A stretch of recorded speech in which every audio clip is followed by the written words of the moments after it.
Todo estalló cuando el inhalador de Mason apareció en el cajón equivocado y quisieron usar a los gemelos como imagen. Detrás estaba Trent Lawson, vendiendo su privacidad y empujando un set familiar. Entonces, Monique Carter jugó la pieza clave, tutela médica temporal y pruebas que obligaron a Ethan a actuar.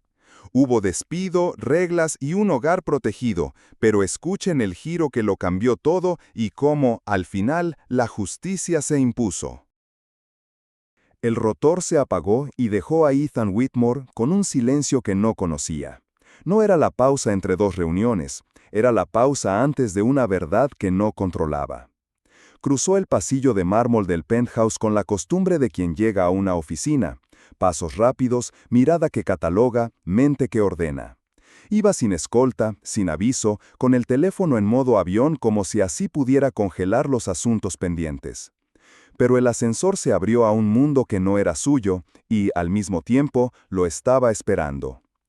El aire olía a pan recién horneado y a cera de madera. La sala, que solía parecer un showroom, tenía ahora señales de vida doméstica.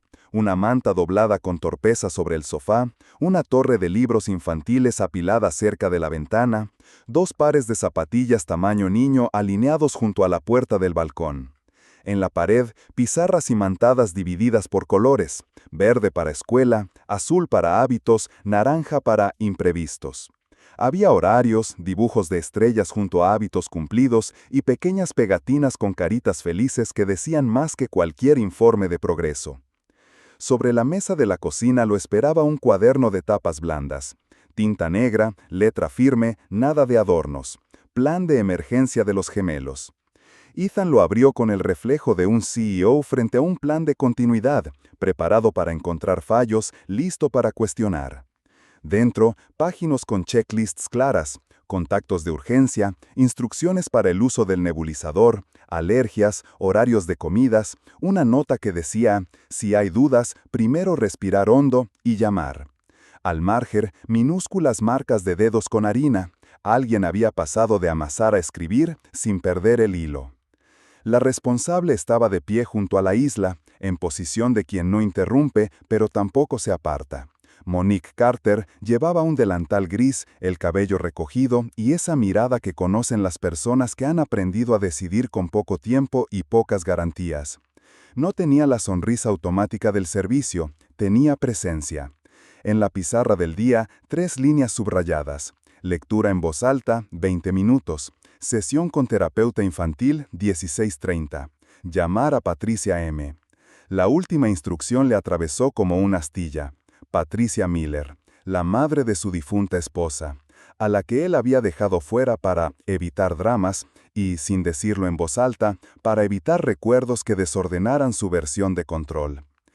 Ethan recorrió la cocina con la vista de quien hace inventario, y por primera vez el inventario lo hizo a él. Un temporizador marcaba el reposo del pan. Una jarra con agua y rodajas de limón descansaba en la nevera con un post-it que decía «Hidratación divertida». En un cesto de mimbre había tarjetas de rutinas con dibujos sencillos, una casa para ordenar, un sol para salir al parque, un libro para leer. El orden no era rígido, era eficaz. Era un orden con intención. Ava y Mason bajaron por las escaleras con la velocidad exacta de la infancia. Los pasos resonaron, las risas también. Corrieron hacia Monique y la abrazaron con esa seguridad que no consulta jerarquías. Luego, con una fracción de segundo, se giraron hacia su padre. Ethan los levantó, uno en cada brazo por puro impulso, y fue feliz en el gesto, pero la secuencia, primero ella, después él, le pinchó algo que no quería nombrar. No era un reproche, era una medida. «Han dormido bien, señor Whitmore», dijo Monique ofreciéndole una taza. «Están listos para hablar cuando usted lo esté». El «cuando usted lo esté» sonó distinto. No era una frase hecha, era un límite amable. Ethan lo notó y, sin querer, lo respetó. Dio un sorbo al café. Buen café, balanceado, sin pretensión. Se aclaró la garganta. «No avisé», dijo, como si hacía falta.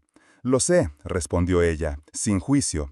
«Por eso, ajustamos el día para que el cambio no les afecte». Por eso ajustó. Había un sujeto tácito en plural que no lo incluía. Ethan dejó la taza, volvió al cuaderno. En la primera página había un índice, en la segunda una breve introducción. Objetivo: que Ava y Mason se sientan seguros cuando los adultos cambian de planes. Método: anticipación, rutinas claras, opciones limitadas. Responsable: M. Carter, con autorización de la familia Whitmore. La palabra familia le quedó grande y a la vez le quedó exacta. Monique no hizo un discurso, hizo que todo funcionara. «¿Pan?», preguntó ella, sacando una bandeja del horno. «No, gracias», dijo por reflejo, luego corrigiéndose. «Un trozo pequeño». El primer bocado lo aterrizó. No estaba en una crisis de reputación ni en un comité. Estaba en su casa, donde alguien había pensado en el aire que se respira y en el horario de una cita con la terapeuta infantil. El nombre de la terapeuta aparecía en la pizarra con una letra redonda y un dibujo de nube. Habían convertido la ayuda en algo habitual, no en una señal de alarma. «¿Qué es esto?», preguntó, señalando llamar a Patricia M. Intentó sonar neutro y casi lo logró. «Una conversación pendiente», contestó Monique. «Los niños preguntan por su abuela. Considero que, con límites claros, puede ser bueno para ellos». No había desafío en su tono, tampoco disculpa, había criterio. Ethan, que vivía de comprar criterio en forma de talento, se descubrió evaluando el de ella con respeto involuntario. Y debajo, con una resistencia que venía de un dolor no resuelto. Ava, aún con migas en los labios, trepó a la silla alta y señaló la pizarra. «Hoy toca dibujo de recuerdos», anunció. «Monique dice que dibujar lo que extrañas ayuda a que el pecho no se apriete». Mason asentía muy serio, como si custodiara un secreto importante. Ethan se sintió fuera de foco, no porque alguien lo desplazara, sino porque había una estructura emocional en curso a la que él no había sido invitado por falta de aviso, no por falta de amor. Monique le acercó el cuaderno. «Si quiere, puede leer la sección de transiciones inesperadas. Hay una parte para padres que llegan sin avisar». La frase, tan literal, le arrancó una sonrisa breve. La sección estaba subrayada con marcador amarillo. Nombrar el cambio, dar dos opciones sencillas, mantener una constante, una merienda, una canción, un cuento. Había ejemplos escritos a mano, como guiones de un teatro doméstico. «Papá llegó antes. Hoy cambiamos parque por merienda en la terraza. ¿Prefieren uvas o manzana? Después, historia de los jueves, igual que siempre». Ethan cerró el cuaderno para no delatar que le temblaban los dedos. Se descubrió agradecido por tener instrucciones para algo que hasta ese minuto había dado por automático. Se giró hacia los niños. «He llegado antes. Cambiamos parque por merienda en la terraza. ¿Uvas o manzana?», gritaron los dos a la vez y el eco de su acuerdo alivió algo que no sabía que estaba tenso. Monique repartió platos, marcó la hora de salida en la pizarra, ajustó el temporizador. Todo tenía un ritmo. No era rígido, era confiable.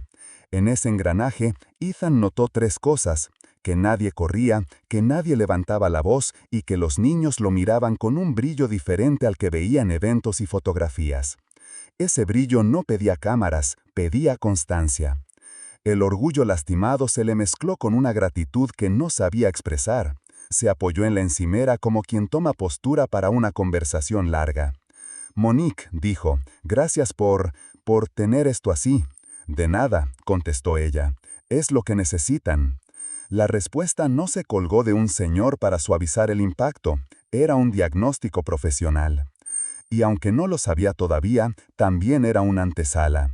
Había más que agradecer y, sobre todo, más que preguntar. Pero en ese primer tramo, la intriga no estaba en un secreto oscuro, sino en una evidencia luminosa. Alguien había preparado la casa para el bienestar real de Ava y Mason. Y el multimillonario que llegaba sin avisar tenía delante una pregunta que no cabía en una hoja de cálculo. ¿Estaba listo para entrar en ese plan que no había diseñado él? Afuera, la ciudad seguía con su ruido. Adentro, el temporizador del pan anunció el final con un bip breve. Lo apagó, los niños aplaudieron como si fuera un espectáculo y Ethan, sin darse cuenta, respiró a la vez que ellos. La intriga, por fin, tenía forma. No era «¿qué pasó?», era «¿cómo han estado pasando las cosas sin mí?».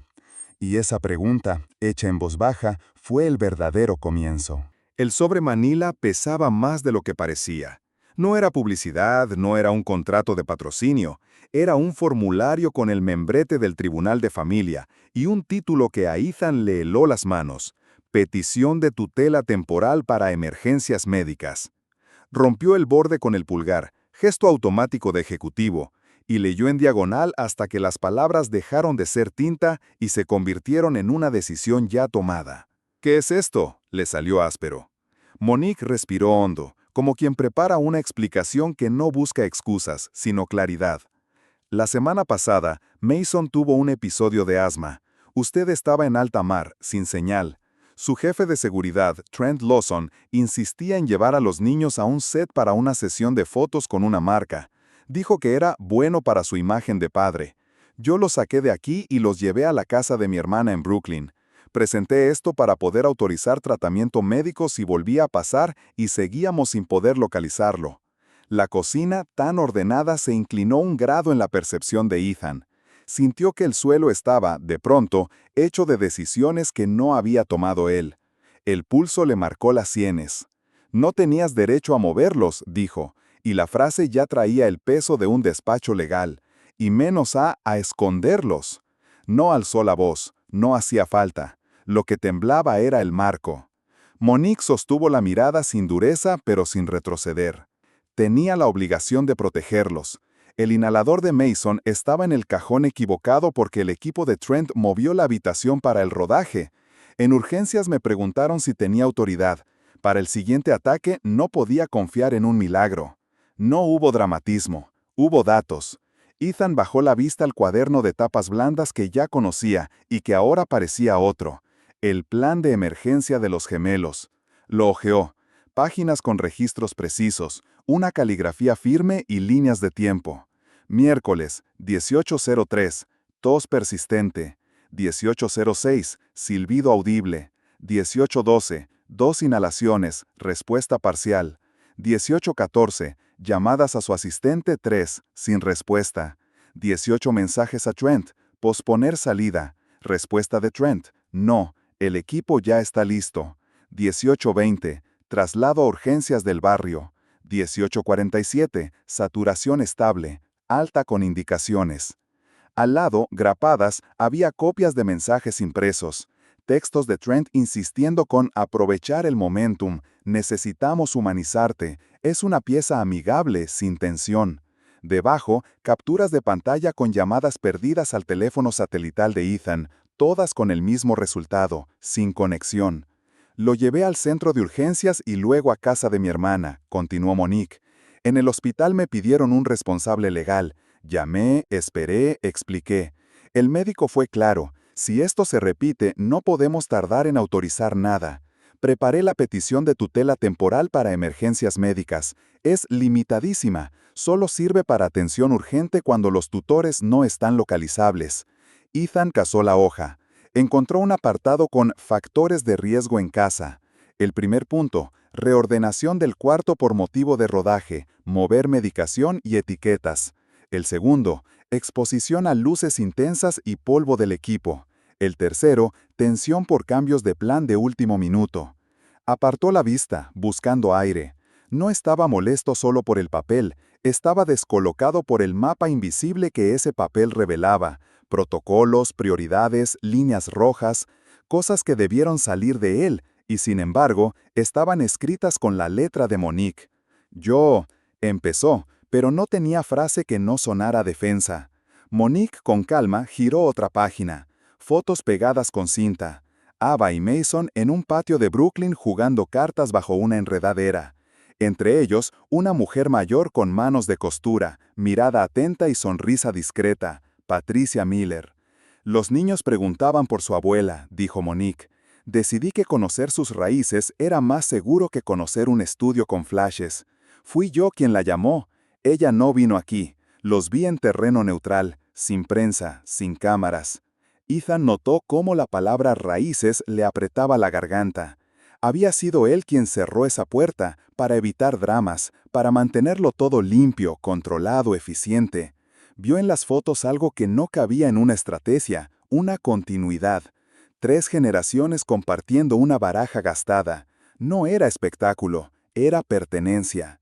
¿Y si...? Intentó. No hubo prensa, respondió Monique.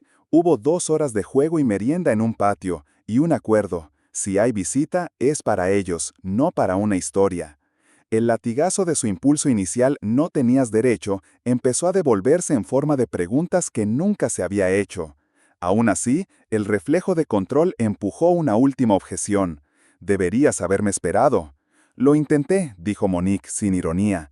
«Llamé, escribí, pedí tiempo».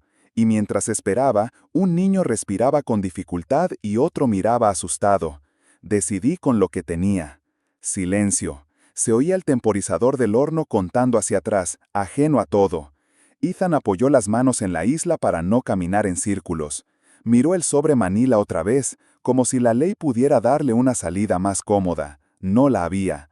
Lo que tenía delante no era un reto de imagen, era una corrección de rumbo. «Explícame la tutela», pidió por fin, más bajo.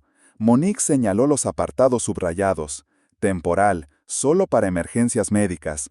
Se activa si no contesta a nadie de la familia en un periodo razonable. No me permite decidir escuelas, mudanzas ni nada fuera de urgencias. Sirve para que, si Mason o Ava necesiten atención inmediata, no dependamos de la buena voluntad de un administrativo». Había también una nota final escrita a mano. Se revisa cada 30 días. Se revoca en cuanto los tutores estén disponibles y a cargo. En el margen, una lista de contactos: pediatra, terapeuta, vecina de confianza, la hermana de Monique y, al final, Patricia Miller, solo visitas pactadas. Ethan tragó saliva. Reconoció la arquitectura de un plan bien diseñado, límites claros, auditoría, responsables, el tipo de cosas que había exigido siempre en su empresa.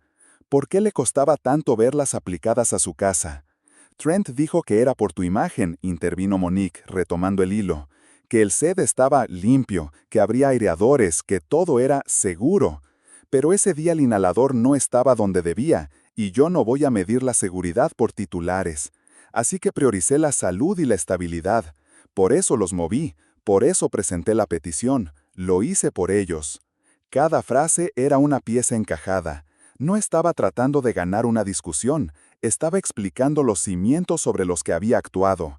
Ethan sintió que el enojo, más con ella, era con la versión de sí mismo que había dado por hecho que el dinero cubre cualquier imprevisto. Volvió a las fotos del patio. Mason reía con la boca abierta. Ava, concentrada, escondía cartas tras el codo. Patricia los miraba con una ternura sobria, de las que no necesitan palabras. En una esquina, una jarra con limonada y un plato de galletas. Ninguna imagen para vender, todo lo contrario, imágenes para guardar. «No te estoy pidiendo permiso retroactivo», dijo Monique con cuidado. «Te estoy informando de por qué hice lo que hice. Y te estoy proponiendo un marco para que si vuelva a pasar nadie pierda tiempo». Ethan dejó el sobre y el cuaderno. Se frotó la frente, como si pudiera borrar la sensación de llegar tarde a su propio rol. Miró a Monique con otra gravedad. «¿Cuánto hace que vienes armando esto?», preguntó, sin reproche. «Desde que noté que los cambios de agenda les afectaban», respondió. «Desde el primer día que preguntaron si la abuela era tema o persona, y desde que Trent empezó a hablar de contenido cuando se refería a ellos. La palabra contenido cayó al suelo y se quedó ahí, fuera de lugar en esa cocina». Ethan se enderezó. Por primera vez, el shock dejó de ser defensa y se convirtió en reconocimiento. Alguien había pensado más lejos, alguien había actuado antes, alguien había planificado su familia mejor que él. No lo dijo en voz alta, lo sintió. Y ese sentir, concreto y humilde, abrió una rendija.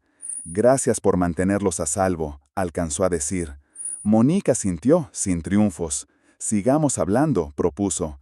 «Esto no es un cierre. Es un principio. Necesitamos acuerdos para que el cuidado no dependa de un milagro ni de una campaña». El temporizador sonó. El bip breve partió la tensión en dos. La vida cotidiana con su disciplina y su ternura reclamó espacio entre los papeles.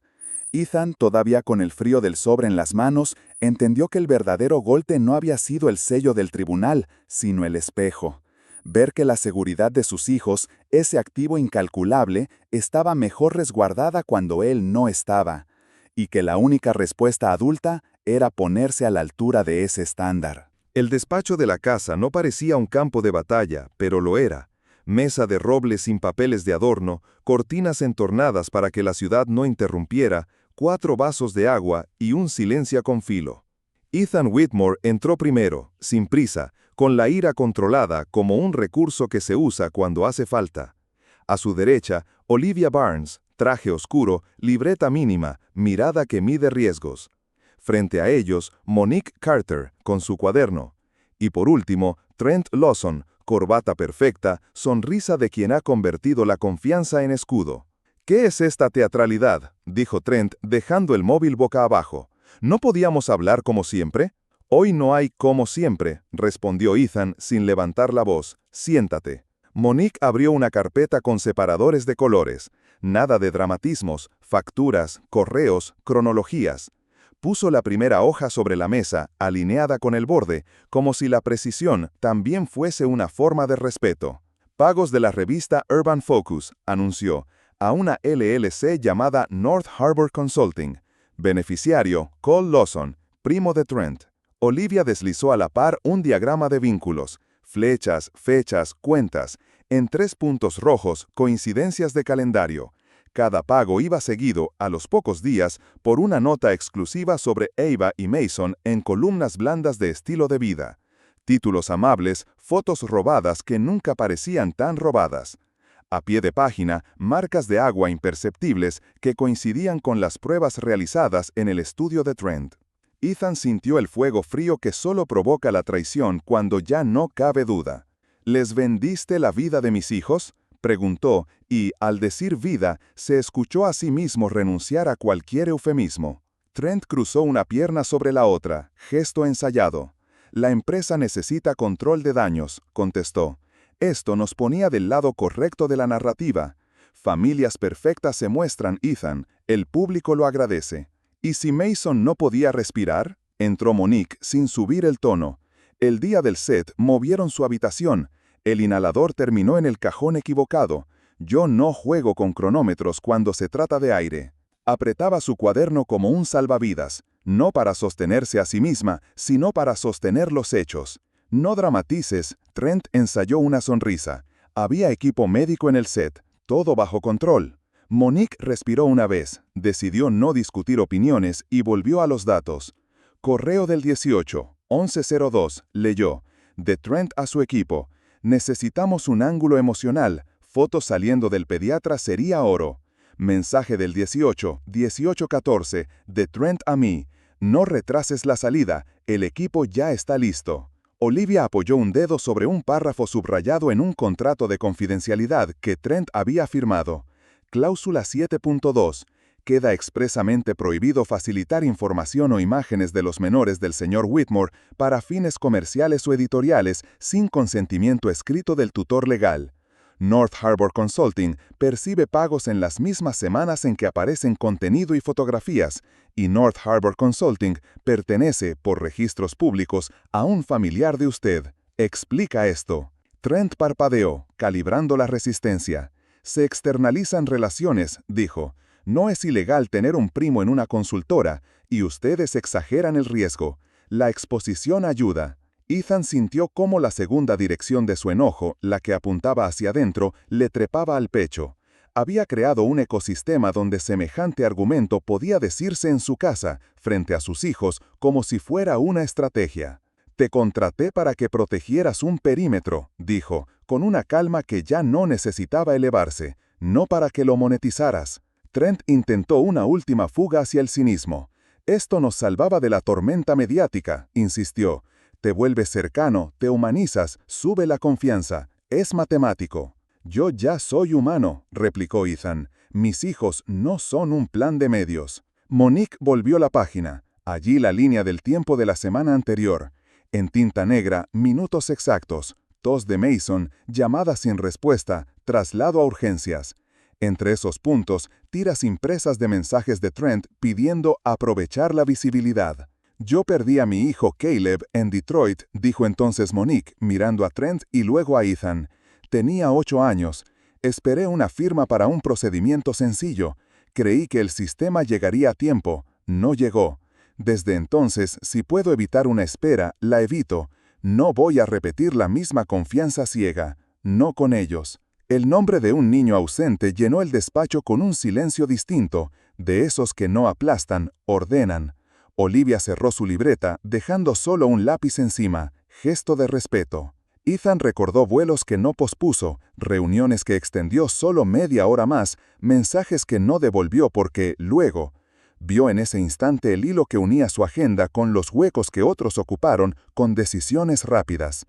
La ira hacia afuera se volvió decisión, la ira hacia adentro, una promesa. Se enderezó, firmó un documento que Olivia deslizó sin ceremonia. «Estás terminado, Trent», dijo, con efecto inmediato. «Recursos te contactará para la salida», y autorizó a Olivia a entregar este expediente a la fiscalía. Violación de privacidad, uso indebido de imagen, cualquier figura que corresponda. No por venganza, por límite. Trent se quedó inmóvil un segundo, como si no se le ocurriera un libreto para esa versión de Ethan. Abrió la boca, la cerró, se refugió en una frase que ya no alcanzaba. «Te arrepentirás, la prensa no perdona». «La salud de mis hijos tampoco», replicó Olivia, seca, «y la ley menos». Trent se levantó, juntó su móvil, acomodó la corbata, como si pudiera recomponer así la escena, y salió.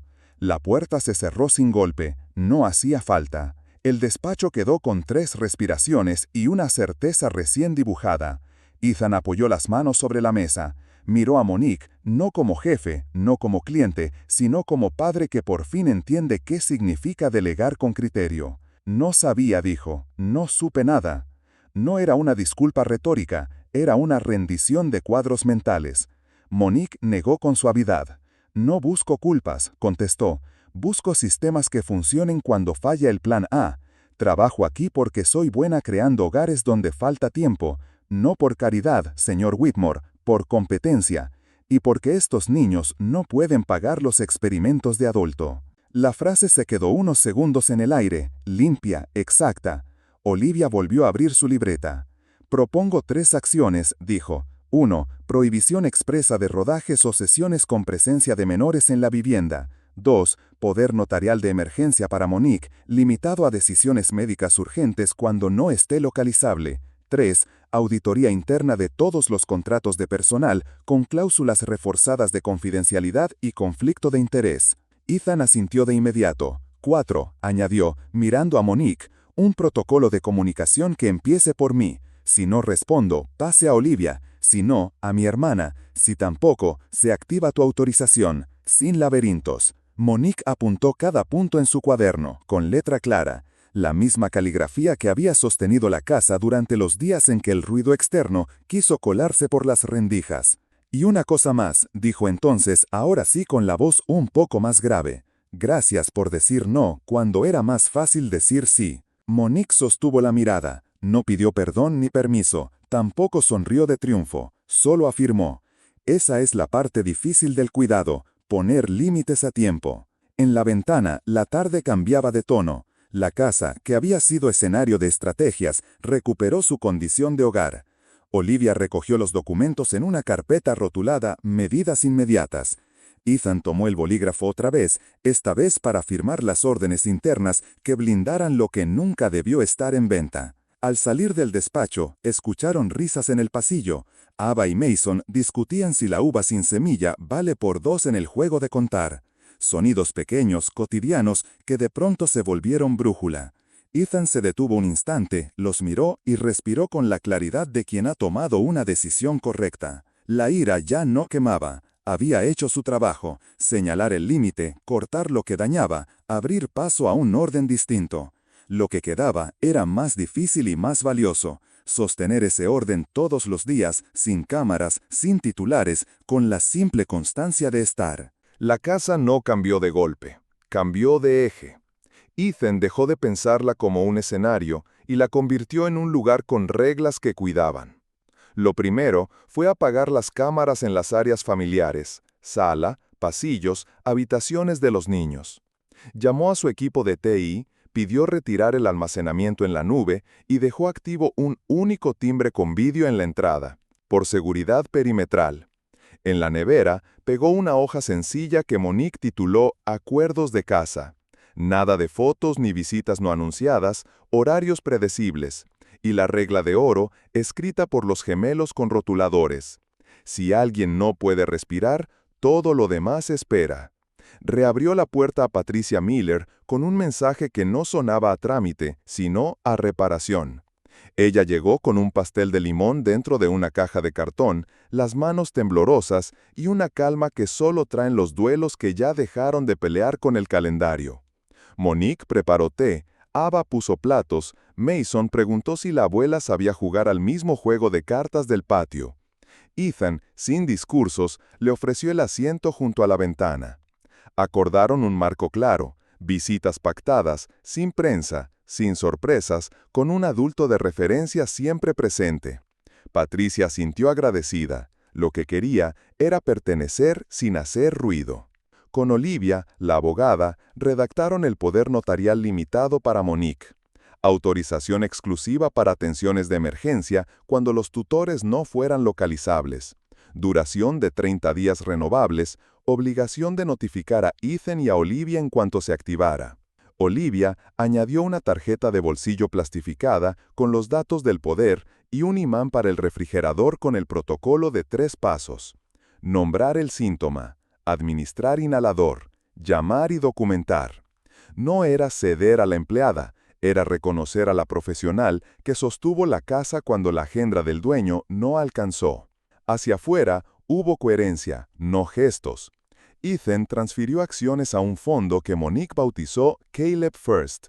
Los estatutos establecieron usos precisos: compra de espaciadores e inhaladores para escuelas, formación en triage para personal comunitario, medidores portátiles de función pulmonar en centros barriales. Un consejo independiente, una neumóloga pediátrica, una trabajadora social, Olivia, y un representante de las escuelas supervisaría cada gasto. Cláusula no negociable, ninguna imagen ni mención de los gemelos en materiales del fondo. Cuando un periodista preguntó por qué, Ethan respondió sin rodeos: porque hay historias que se protegen, no se venden. Adentro, los cambios se midieron en cosas pequeñas. Los gemelos empezaron a dormir toda la noche. Mason aprendió a detectar el inicio de su silbido y a avisar sin vergüenza. En su mesa de noche, una cajita roja guardaba inhalador con una etiqueta que él mismo escribió. Ava, que solía callarse cuando el ambiente se tensaba, practicó en terapia decir «no me gusta eso» y «necesito un minuto». Monique añadió una constante al final de cada día, la revisión del semáforo, donde cada uno contaba algo verde, fácil, amarillo, reto, y rojo, lo que dolió. Ethan, por primera vez, se sumó todas las noches que estuvo en casa. También cambió su forma de llegar sin avisar. Volvía igual de silencioso, pero ya no para sorprender a los demás, se sorprendía a sí mismo. Apagaba el teléfono antes de cruzar la puerta, dejaba el reloj en un cuenco de cerámica en la entrada y buscaba ese sonido nuevo de la casa. Cubiertos que chocan suave, pasos pequeños en el pasillo, la música baja que Monique ponía mientras cocinaban. Se entrenó en una rutina que no llevaba su firma. Merienda, cuentos, respiraciones, luces cálidas a la misma hora. Una tarde de septiembre, volvió sin anunciarse y encontró lo que ahora esperaba: normalidad con vida. Crayones en el suelo, una playlist con guitarras, olor a tomate y albahaca. Subió a la azotea y se detuvo a 2 pasos. Monique enseñaba a Ava y Mason a trasplantar plantines de tomate en cajas de madera con agujeros que ella misma había marcado. Tenía tierra en las manos y la sonrisa cansada de quien cumplió el propósito del día. Mason lo vio primero. «Dad», gritó. Y la palabra no reclamó nada, celebró. Ava corrió hacia él con un sobre hecho a mano y pegatinas torcidas. Adentro había dibujos del patio de Brooklyn, 3 tomates dibujados con ojos y una frase escrita con letra que todavía se pelea con las líneas. «Gracias por volver». Ethan guardó el sobre como si fuera un documento irreemplazable. Miró a Monique. Gracias por sostener cuando yo no estaba, dijo, sin adornos. Ella inclinó la cabeza, sin solemnidad. Siga viniendo, señor Whitmore, respondió. Y si se trata de médicos, avise, media broma, toda la seriedad. Él sonrió, entendiendo. En esa azotea, la sorpresa del principio encontró su forma definitiva. No se trataba de que la trabajadora del hogar hacía algo extraordinario con los gemelos, sino de que hizo lo que hay que hacer cuando el dinero deja huecos: levantar reglas, llamar a la abuela, firmar lo urgente, devolver ritmo humano a la casa. Ethan, que vivió de anticipar mercados, aprendió a anticipar necesidades. Y entre los tres, Ava, Mason y Monique enseñaron al hogar a latir a compás. El cierre llegó sin espectáculo. Después de la cena, el lavavajillas zumbó como una respiración tranquila. En el balcón, el aire de septiembre movía las plantas nuevas. En la nevera, los acuerdos de casa tenían ya marcas de dedos de colores. Ethan apagó las luces del pasillo, respondió a la última pregunta del día, mañana también hay tomates, y, antes de dormir, dejó el teléfono en modo avión con una intención nueva: no ausentarse de su propia vida. En una ciudad que compra y vende relatos, esa familia decidió guardar el suyo. Y el multimillonario que solía llegar sin avisar, entendió por fin la lección más cara y más simple. Hay responsabilidades que no se delegan. Hay gratitudes que no se pagan, se practican. La casa, por primera vez en mucho tiempo, descansó. Y el descanso, ahora, fue la señal de que todo estaba en su sitio.